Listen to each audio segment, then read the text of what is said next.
로마서의 말씀 우리가 상고하는데 네 번째로 영화롭게 해주심을 8장 26절부터 말씀해 줍니다. 성령이 우리를 위해 강구해 주시고 선을 이루게 해 주십니다. 이와 같이 성령도 우리 연약함을 동신하니 우리가 마땅히 빌파를 알지 못하나 오직 성령이 말할 수 있는 탄식으로 우리를 위하여 친히 간구하시느니라. 마음을 감찰하시는 이가 성령의 생각을 하시나니 이는 성령이 하나님의 뜻대로 성도를 위하여 간구하시느니라. 하나님의 사랑과 예수 그리스도의 은혜를 깨닫지 못하고 굳은 믿음을 가지지 못하여 실수가 많은 자다. 그래서 우리가 늘 어리석은 행동을 자주 하죠. 그래서 정말 나는 주님 뜻대로 살아간다고 하면서도 근본 중심은 그런데 실제 생활에서는 뭐예요? 때로는 욕심에 끌려가지고 또 어리석은 짓을 할 때가 많이 있어요. 그래서 늘 우리는 아직은 미숙하고 연약한 상태예요. 그래서 성령께서 우리를 인도해 주셔야죠. 성령의 도우심이 없이는 우리가 바른 정도를 걸어갈 수가 없는 거예요. 그래서 인간은 스스로 다 연약한 자다. 그래서 자고한다는 것은 가장 어리석은 거예요. 그래서 하나님께서는 교만한 자는 낮추시고 겸손한 자를 높이신다.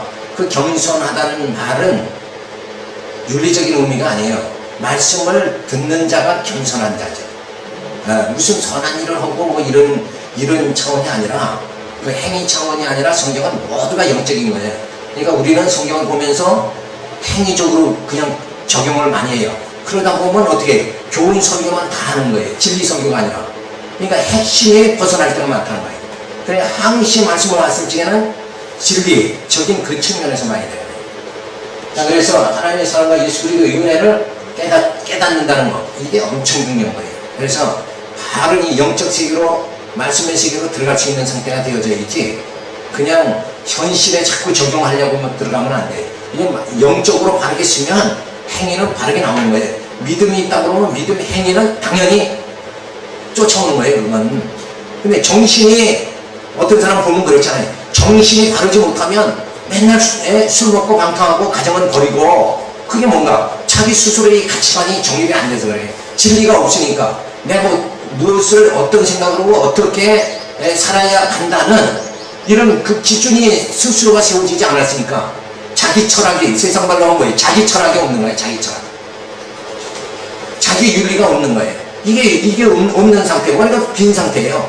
그런 상태에서는 도저히 바른 행위가 나타날 수 없다. 그러니까 진리를 바르게 깨닫는다는 것은 벌써 자기의 몸가짐을 뭐예요? 견고하게 세울 수 있는. 그래서 허튼 행위가 나타나지 않게 되어야 돼요. 그 사상으로 완전히 우리가 지난달에 보면 공산주의가 들어왔었잖아요. 철저한 공산주의자는 조금 더 흔들림이 없는 거예요. 그러니까 예수 사상으로 철저히 무장이 됐다고 하면 전혀 움직이지 않는다. 그 움직이지 않는 건 뭐예요? 세속주의가 나를 엄습해도 거기에 넘어가지 않는 거예요. 공로주의에 빠지지 않는다는 거예요. 자기 자랑할 필요가 없는 거예요. 왜? 십자가를 자랑해야죠.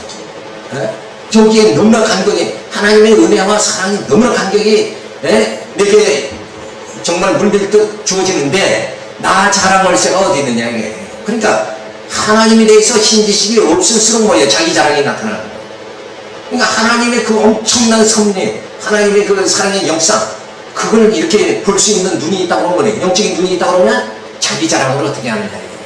하나님 앞에서 얼마나 참 인생은 미물에 불과한 건데 무엇을 했다고 해도 하나님 앞에서는 하나님의 그 전능하심에 비하면 아주 미약한 거예요. 그러니까 사람이 땅에 보면 개미가 있잖아요. 개미를 손바닥에 딱 집어서 올려놓고 이렇게 있는데 개미가 교만하고 자고하고 이런다 그러면 이건 말이 안 되지 않느냐 이게. 마치 하나님과 우리 사이는 하나님과 우리는 어떤 사이인가? 우리는 하나님의 그 장중에 개미와 같은 존재다 이게. 그런데 인간은 뭔가 참 할 수 있다 이러고 자고하고 이런다는 것은 굉장히 어리석은 거예요.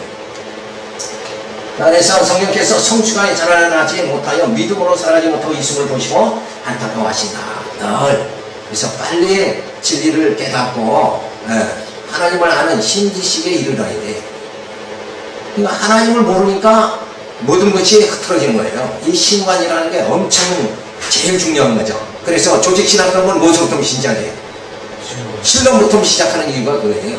그 다음에 뭐예요? 인간론이죠. 하나님과 나 이거를 정확하게 깨닫는다 그러면 정말 모든 것을 다 소화할 수 있는 능력 자체가 나오는 거예요. 내가 병들어도 질병으로 그저 마음이 상실되는 것이 아니라 그 질병도 소화할 수 있는 느긋한 정말 어떤 정말 초월할 수 있는 그런 마음의 여유가 생긴다는 거예요. 근데 기독교인들이 조그만 병들면 내가 무슨 죄를 져서 전생에 무슨 죄를 져서 이게 불교로 가는지 몰라요. 불교로 가면 안 돼요. 그렇죠? 예수 믿는 사람이 뭐 우리는 전생이라는 게 없어요. 하나님이 창조하셨고 하나님이 영원하면 그 세계로 들어가는 거예요.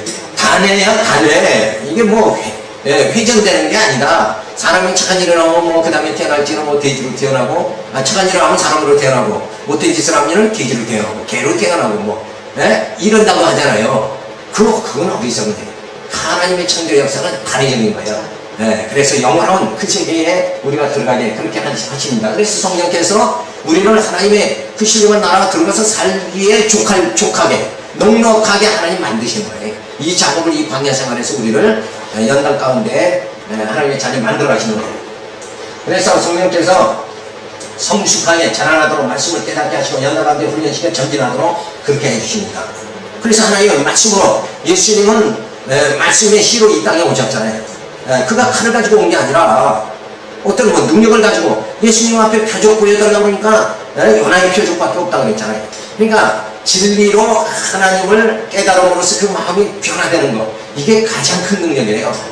술 주정뱅이가 술 안 먹고 진짜 자기 위치를 가정을 아낄 줄 아는 처자식을 아낄 수 있는 사람이 된다는 게 이게 능력 아닙니까?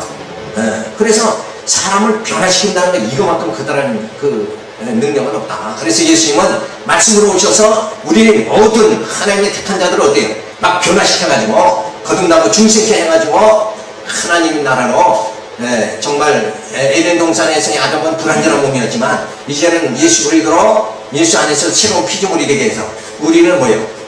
정말 온전한 몸을 이루게 만들어 주신다. 그래서 부활의 몸 신령한 몸으로 하나님 나라에 들어가게 해주시는 이런 하나님의 크신 사랑의 그 역사, 이게 내게 주어졌다 생각할 적에 그게 얼마나 감사해요. 누가 나를 좀 기억만 해줘도 야 그래도 참 마음이 흐뭇한데 저 높으신 분 하나님께서 나를 하나님의 사람으로 지금 자녀를 자꾸 만들어간다. 이 역사를 봤을 때 얼마나 감사해요. 이스라엘 백성들을 저 애굽으로 막 400년 종살이 시키고 그 다음에 광야를 거치게 하죠. 거기서 많은 연단을 또 시키고 그래놓고 약속의 땅에 들어가게 그렇게 하나님은 이스라엘 백성들을 당신 자녀 만들어 가시잖아요. 쫙 그같이 하나님 우리를 통해서 어디서 만들어가요? 교회를 통해서 하나님 말씀 듣게 해서 육적인 생각밖에 못하는 이런 우리를 영적 생각을 하면서 그 신령한 세계를 소망하며 살아가는 믿음 소망 사랑 이런 생활을 해나가면서 하나님 나를 만들어 가신다. 이게 하나님의 엄청난 섭리의 역사가 지금 현장에서 우리 삶 속에서 지금 적용되고 나가요. 이루어져 나가고 있다는데 어떻게 하나님이 존재하시느냐, 이거 가지고 그렇게 고민할 필요가 뭐가 있느냐.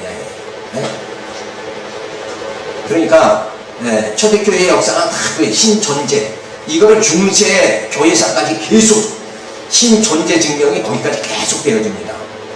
그런데 우리는 이제 이 참 신학을 깨달으면서 성경 신학을 깨달으면서 야 하나님은 이렇게 나와 함께 내 속에 지금 역사해 주시고 내 삶 속에서 역사해 주시는구나.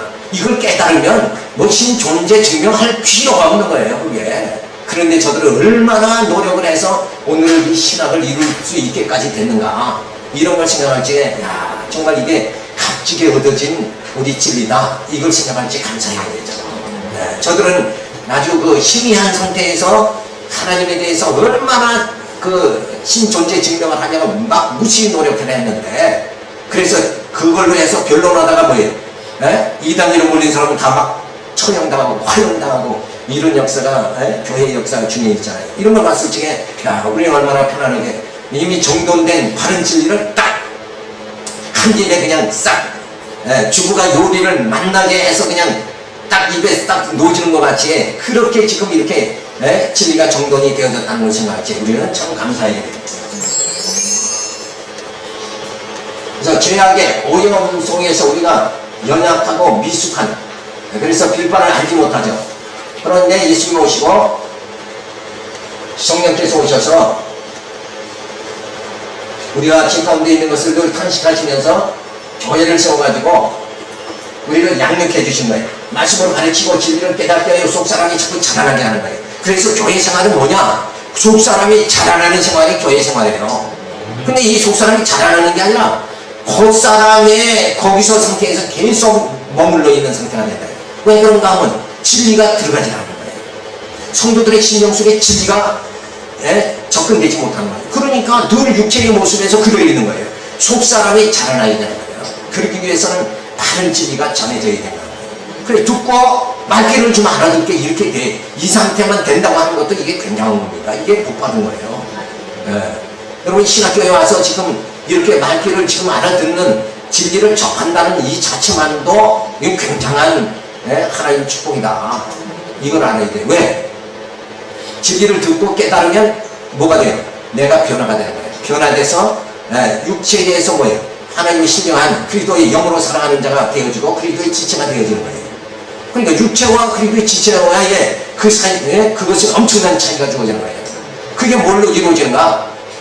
말씀이 씨로 오신 예수 그리스도, 진리의 영으로 오신 예수 그리스도의 영이 우리 안에 들어가는 거예요. 이 말씀을 통해서 쫙 들어가는 거예요. 그래서 우리의 속사람이 자라나야 돼요. 20년, 30년 신앙생활 했으면 속사람이 좀 자라나야죠. 그래 어떤 사건이 주어지면 그걸 영적으로 해석할 수 있는 힘이, 진리로 해석할 수 있는, 그걸 소화할 수 있는 힘이 주어져야 되는데 그냥 병들면 벌벌벌 떨면서 이거 하나님이 나를 저주하셨나? 뭐 이런 초보적인 그런 신적 신앙 단계에서 머물러 있다 그러면 이건 우스운 거란 말이에요. 이건 속사람이 전혀 성장이 안 되는 거예요. 그래가지고 어떻게 순교하냐 이게, 그죠? 초대교회 많은 사도들이 순교했을 때는 그 영적 속사람이 그만큼 자라났기 때문에 순교할 수 있는 그릇이 준비가 되는 거예요. 아무나 순교하나? 아무나 안 돼요. 내가 두려운데 어떻게 순교하냐 이게. 근데 말씀의 그 소망이 이미 내가 깨달아서 팍 견고하게 서버리면 총도 칼도 두려워하지 않게 된다는 거예요. 왜? 이 육체라는 건 다 허상이니까. 허상은 정말 요건 십자가에 못 박아야 되죠. 허상은 없어져야 당연한 거예요. 전쟁이 나서 없어지든 질병으로 죽든 우리 어차피 이 허상은 무너져야 되는 거예요. 그리고 우리의 속사람은 뭐예요? 날로 새로워지는 거죠. 이런 그 영적 단계를 확실하게 깨달아져야 신앙생활이 이렇게 하는구나. 속사람이 자꾸 말씀을 들으면서 막 하나님 말씀 뭐예요? 불성이 같이 달라고 그러잖아요. 그 말씀이 달라지게 그게 의미가 주어지고 내 삶에 적용이 되어지고 이러면 이 완전히 그냥 어떤 무슨 일이 있다고 할지라도 담대하게 살아갈 수 있는 장부의 그 신앙이 주어지는 거예요.